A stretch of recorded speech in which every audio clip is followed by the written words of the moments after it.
This is Inside Badger Football with head coach Trey Shucker.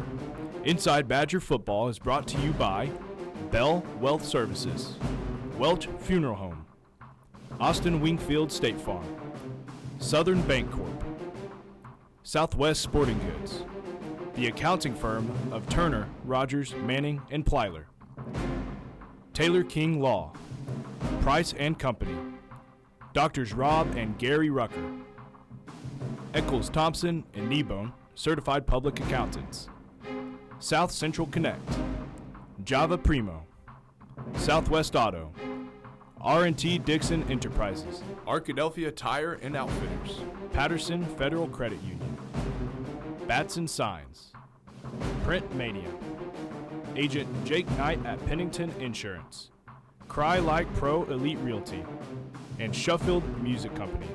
The host of Inside Badger Football is Chase Hartzell. Hello and welcome back to a brand new episode of Inside Badger Football with Trey Shucker. I'm Chase Hartzell, and as always, we're joined by Arkadelphia head coach Trey Shucker. Coach Shucker, welcome back. Yeah, it's great to be back today. Well, speaking of being back, the Badgers got to have a nice return home on Friday night. Not only just a special game in the sense of being back, but it was also senior night. You know, what did that mean, not only to be back for the first time in several weeks, but to get to recognize some of those seniors that have made multiple runs to the state semifinals and are starting to wrap up their careers here with the Badgers? Yeah, the atmosphere is great. It's always great to be back in the home stadium. So we were excited about that. And then you add in that it's senior night. You get to, show off our seniors and represent them. Just adds to it. And so it was a very, very special night. I thought our guys came out and played that way. I thought they came out, they were fired up all day. You can tell from the time that we got them to the time that we kicked it off to the, end of the game. Our guys were ready to play, and they played like it. They could tell that it was a special environment, and like I said, they fed on it and played like that. And looking at that matchup, this just felt like one of those games that was complete in every facet. Special teams was stepping up. We saw offense and defense both making big plays, not only throughout the game, but especially early on in the game, setting the tempo. What was the key to success in that matchup against Ashdown, a team that has traditionally been very competitive with Arkadelphia? Yeah, and it's just like weeks past, we've been challenging our kids to, set the tone the first three drives of the game. And I thought we did that really well. We've been doing that, and that's something that we've got to maintain and sustain. But our guys did a really good job, and it came down to the preparation of practice. Our guys are doing a really good job of getting ready in practice, making sure that we're having good practices and executing at a high level, and then it's translating over to the game. And then, against Ashdown, we knew that they were going to be a heavy run team, and so we schemed towards that. We knew that they're going to try to be physical and try to play smash mouth football. We had to meet and exceed that expectation. And I thought our defense did that. Our defense rose to the challenge. Our defensive front did a great job of being disruptive. And then we did a really good job of tackling. And then we turned them over. We created 5 turnovers on the game, and that's always huge. And then offensively, we took advantage of that. We were able to put good drives together. We were explosive. Our offensive line did a really good job of handling the line of scrimmage in the run game and then controlling the pass protection as well. Just really ultimately just execution overall was very, very good, and then we took advantage of the situations we were in. Special teams did a really good job of taking advantage of situations as well, creating opportunities for good field position.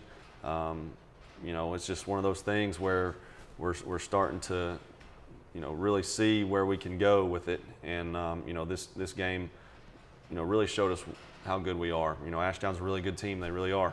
And they always are. They always play us really well. And I thought our kids did a really good job, handled the environment, came out and executed like we think they can. And I thought it was a really good win for us. Coach, before we get into the highlights from the Ashdown game, this now makes it 4 wins in a row in conference play to open up that conference slate. Just 2 regular season conference games left, or 2 regular season games left, period, and 1 conference game left. What do you hope that this team takes away from this recent streak of success? What do you hope they carry over into those last 2 games of the regular season? Yeah, keep getting better every day, because the success that we're having is because this team has come to work every day and gotten better every day and been able to consistently do that. And if it just goes to show whenever you don't do that, or not that we didn't at the beginning of the year, but we had some more obstacles to climb through the non-conference, and we did that. We got through it, came to work every day, got better, and we're really climbing the ladder now. And you're seeing how good we can be, and we're still not as good as what we can be. I don't think we've peaked, and that's the great thing about it. I think there's still a lot of room for improvement. So if we can get to an opportunity where we can peak, I think it'll be special. But we just got to keep getting better every single day. And the reason why we're having the success that we are is because of that. Our guys, our coaches have done a great job of being consistent with our practices, with our effort, taking care of their bodies outside of practice. Just everything that we're doing is geared towards this, and our guys, our players, our coaches have done a great job of handling the entire season. Well, now we're going to take a look at how some of the day-to-day improvement has evolved into what we're seeing now on the field. These are the highlights from the Ashdown game.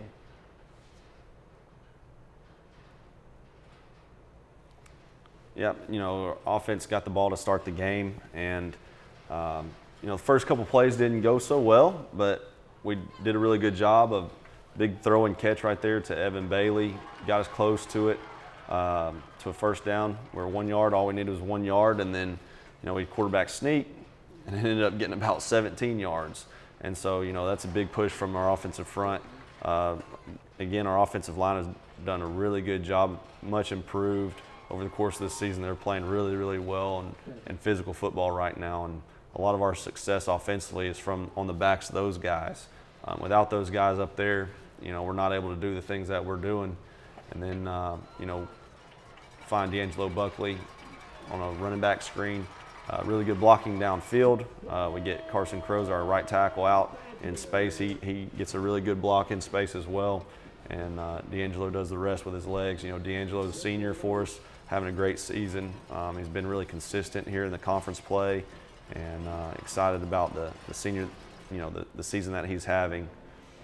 Defense comes out, first play, ball gets on the ground, but we're doing a really good job of getting to the ball. So Nikesa Wimberly, junior defensive tackle, is right there, scoops and scores. You saw him, when he opens up his stride, he looks pretty fast, and he's a really good athlete for an interior defensive lineman. He wasn't the only defensive lineman that got a chance to try and run in the ball for a score, as we'll see in just a little bit. But right now, defense coming right back out. Yeah, and it started with our cover down in our kickoff unit. Our cover down is something we really take pride in. We put our best players on it to, create good field position. And then, here it is again, Nikesa Wimberly, interior defensive tackle, gets out and gets an interception. Two dreams from a defensive tackle's position in one night. The scoop and score, and then an interception. A lot of times neither one of those happened very often, and he did it twice in one night. Created awesome field position for us, and then offensively, put a couple plays together, and then finished by a big throw and catch right here again. Evan Bailey, senior wide receiver, goes up, high points the football with two hands, and he's 6'3". He's got really long arms, a really good basketball player. He can dunk it however he wants to dunk it. That's what we tell him down there, go up and grab it off the rim. And that's exactly what he did. Well, at this point now already 21-0 Arkadelphia, but one thing that you notice from the get-go is that this defense is not letting up because there's a large lead. Yeah, that's the thing is 2 years ago we were in a similar situation with Ashdown. The last time we played Ashdown at home, we got up pretty quick. I think it was 28-0 maybe early in the game, and then we stalled out and we ended up winning the game by a score. And that's one thing that we told our players all week really. And then the same thing in the game was we can't let up. We got to keep doing what we do, keep playing Badger football, keep executing and taking advantage of situations, and it'll work out for us. Again, D'Angelo Buckley, we throw a swing pass to him. Really good blocking on the perimeter, and he's able to get a really good chunk play. And we're able to cap it off by finding senior wide receiver Maddox Atkins. Maddox has done a really good job being consistent at the wide receiver position. Anytime we need him we just need somebody to make a catch to get something positive.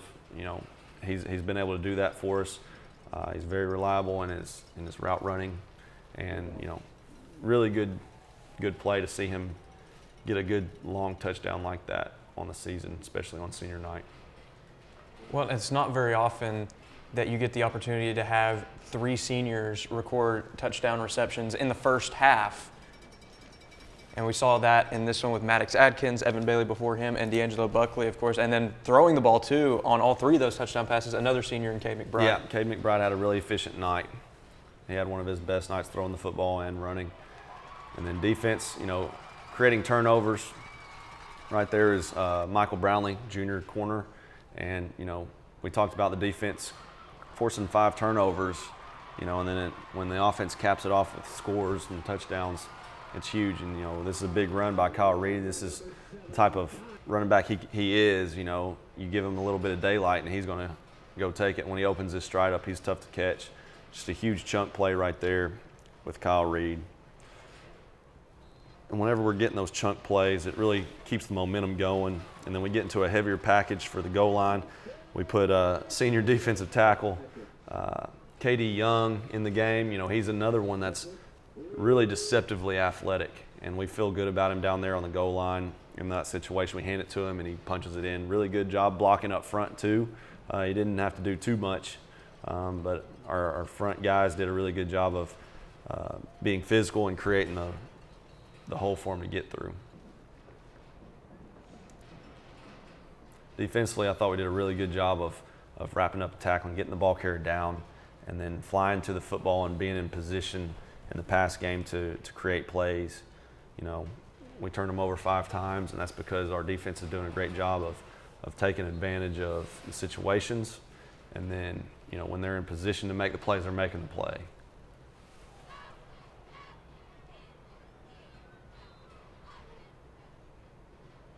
So following that interception, Ashdown gets the ball relatively deep into Badger territory, but again, the defense not shying away from the task at hand. Yeah, our defense, they just go out and do what they do. We've still got the momentum. I know we had one bad play. I think that's probably one of the only bad plays of the night, but our defense doesn't waver. They go out and do what they do and get us the ball back. And, I'd say it all the time, our defense is our strength right now. And they're doing a really good job of getting offenses off the field, creating good field position for our offense to go score. And our offense has been doing a good job of taking advantage of it, but it really starts with the defense, really minimizing drives for the opposing offenses. And then on top of that, creating turnovers. Anytime you turn over an offense 5 times, you've got really good odds to win the game.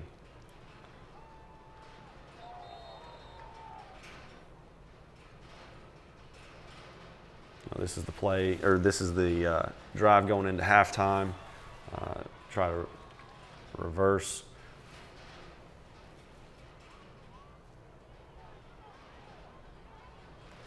One thing that's deceptive about Cade is he's a very good runner. I know teams are starting to see it on film when they're scheming us.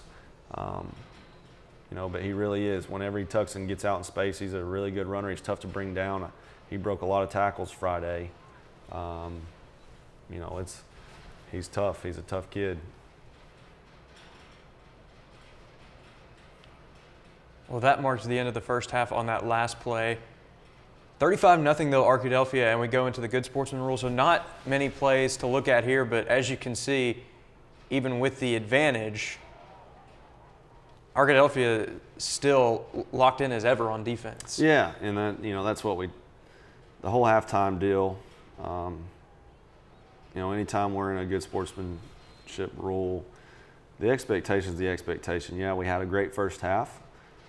We did what we hoped to do, what we worked so hard to do, and that's execute. But we've got to do it again. There's a whole nother half to play. Even though the clock's rolling, we've got to get the reps we need to continue to get better. The expectation to compete and to execute is still there. We've got to play Badger football, and then right here, Braden Wagner, junior corner for us. He's in position, he's playing with great technique, and then he makes a play when he's got the opportunity to.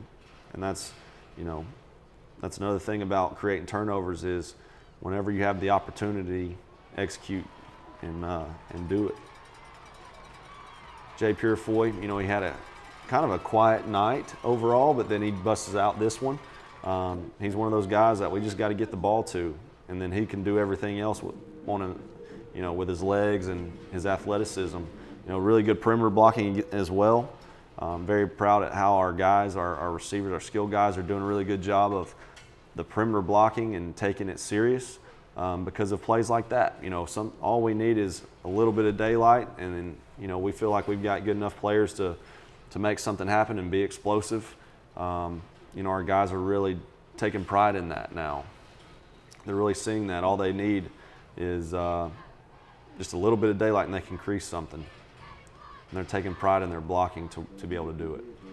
When you talk about taking pride in blocking, you and I were talking about this before the program started today. This offensive line really making some strides. A lot of these guys, it's their first year playing at the varsity level. A lot of them learning on the job, but this is one of their strongest performances that we've seen thus far. It is, and it should be, and that's something that we want to say every week. All 5 of them is their first season to start, and so I said it at the beginning of the year that this group, this team as a whole, this offensive line, this offense, they're going to look a lot different at the end of the season than we do at the beginning, and that's just by the experience. We've got a lot of sophomores that are playing, and on defense as well, we've got some sophomores that are coming in and playing, and as a whole, this team is looking a lot different than it did at the beginning of the season, and we knew that going into it, and we knew that if the kids would just continue to buy in, continue to take coaching, stay positive, come to work every day, that we could begin to get to this, and that's exactly what you're seeing right now. And we've got some newer guys in towards the end of the game in the fourth quarter. We start getting some of the sophomores in, some of the backups, and they go, really did a good job of putting drives together. Defense did a really good job of keeping the offense out of the end zone. We got our first shutout since I've been here on the scoreboard, so that was awesome. Felt really good. And then our second offense went out and drove the football, and then just ultimately ran out of time. But really proud of those guys that the execution that they are able to do and consistently maintain throughout the game. And it's funny that you mentioned the shutout. That was one of the things that I was going to ask you about. There's just something special about seeing that goose egg up on the board. And it's not to say that Arkadelphia's defense hasn't been excellent over the last several years, but it was something special to see them finally get that number up and hold the team out of the end zone for the full 48 minutes. Yeah, it is. And Ashdown's a good team, and that's why it feels so good. Ashdown's a very good team. And so anytime that we're, like I said, that's the first shutout that we've had since I've been here, and it's not for lack of defense. We've had great defensive play. So it's when we've been in positions to do that pretty often, honestly.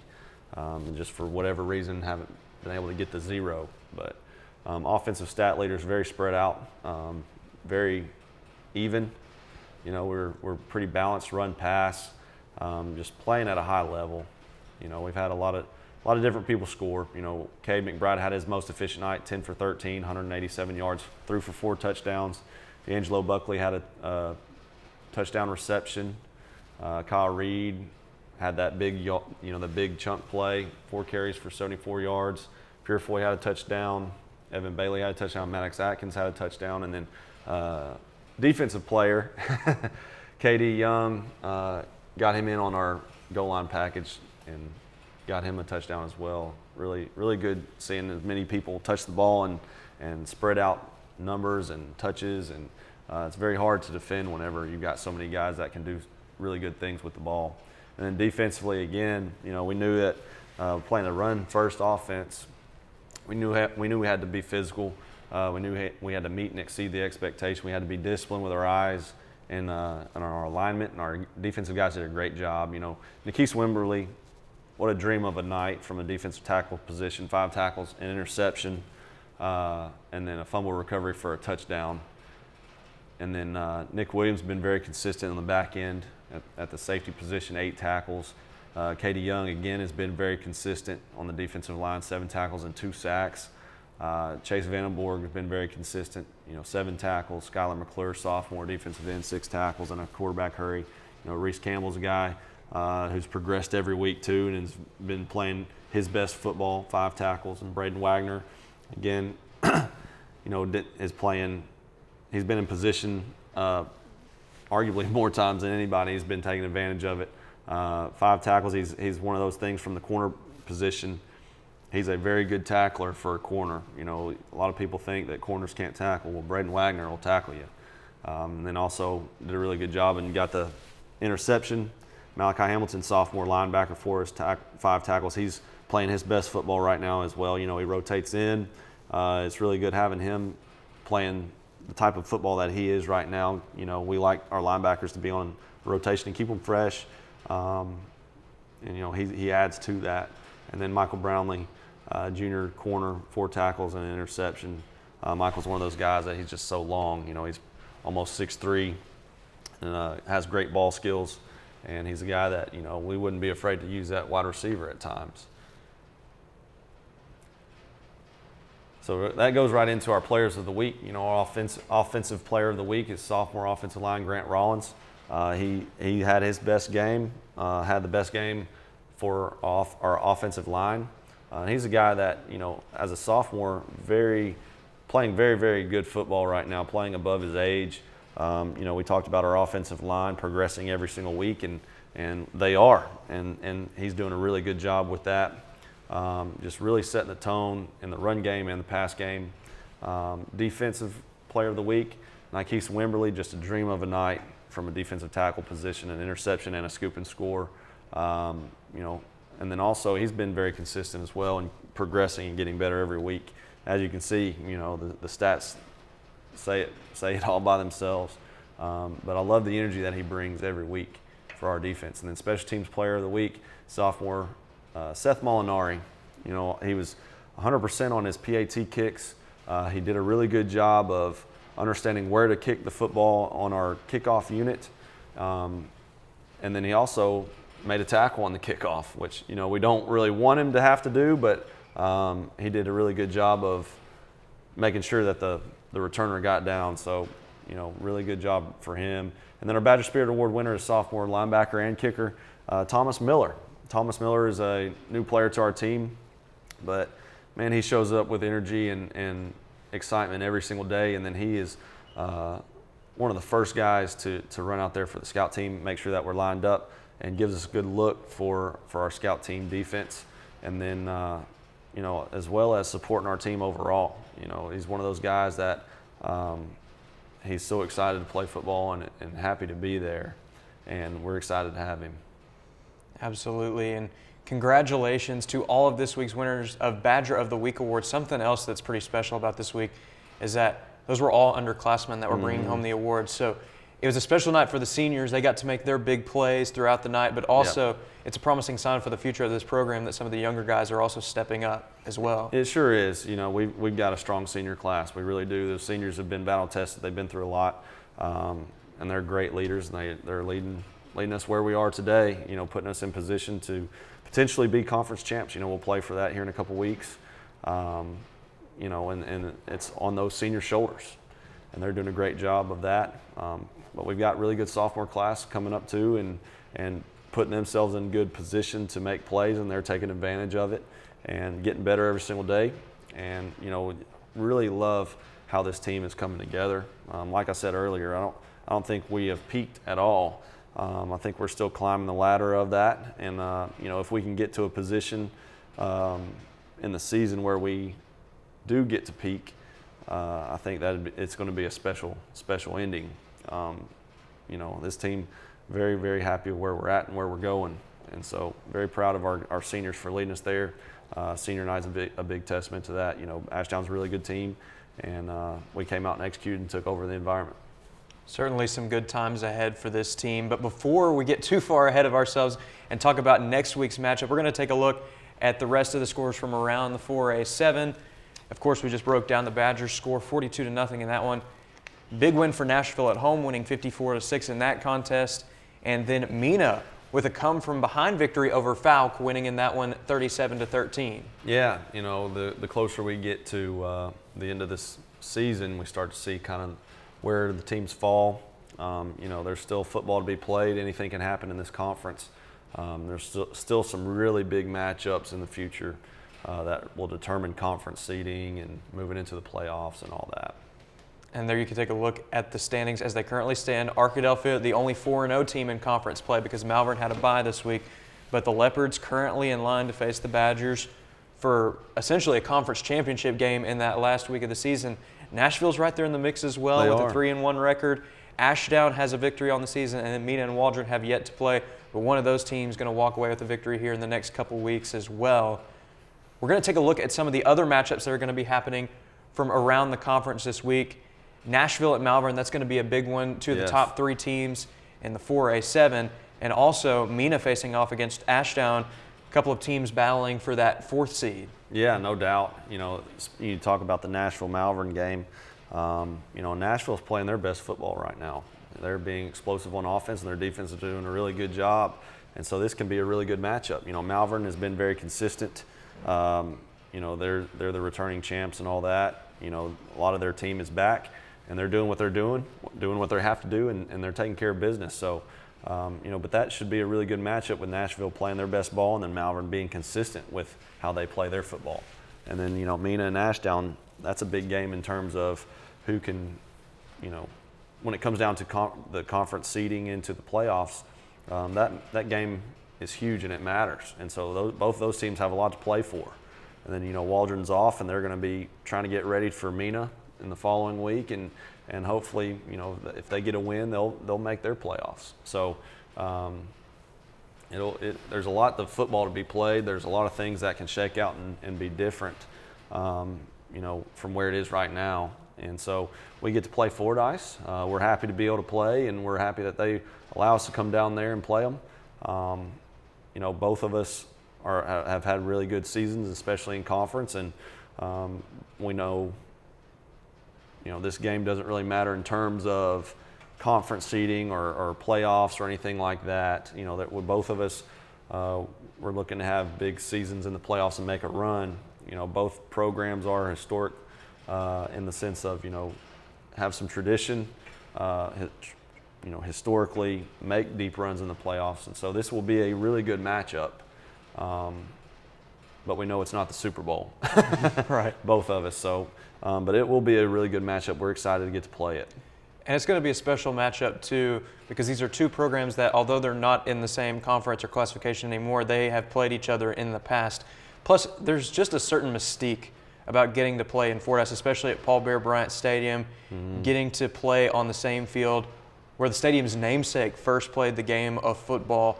What are you most looking forward to about that environment, and what do you think we can expect the most from that matchup, and maybe what you hope the team takes away from that experience playing there? Yeah, you know, I expect a great environment. You know, two historic teams playing each other, and then, you know, I take it as it's kind of like a playoff atmosphere.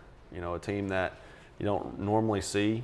You're on the road in somebody else's environment, and so that's one thing that I think it's going to be great for us and our team is I think it's going to be another game to battle test us for the playoffs because it's just like a playoff situation late in the season. You know, not a team that we normally play, and so we've got to do a little bit different preparing and making sure that we're ready for that. Well, it's going to be an exciting atmosphere for sure. Fordyce, no stranger to excellence as well. Right. The Badgers taking on the 8-time state champion Fordyce Redbugs this Friday night at 7 o'clock at Paul Bear Bryant Stadium in Fordyce. If you can't catch that game, or if you can't be there for the game in person, you can catch it right here on Arkadelphia Badger TV, but we do encourage you to go down because it's going to be a special night down in Fordyce.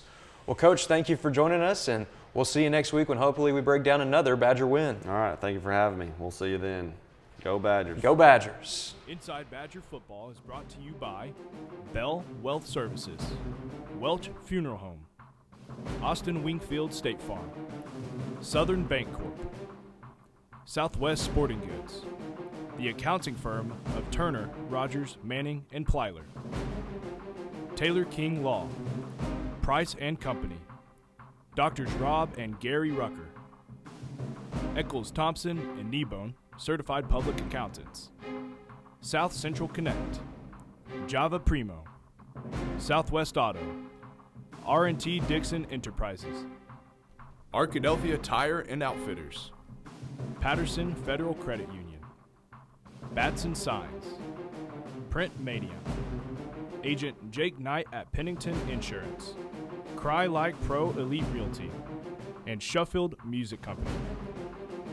Inside Badger Football is produced weekly by the Ouachita Baptist University Rogers Department of Communications and the Ouachita Sports Digital Network.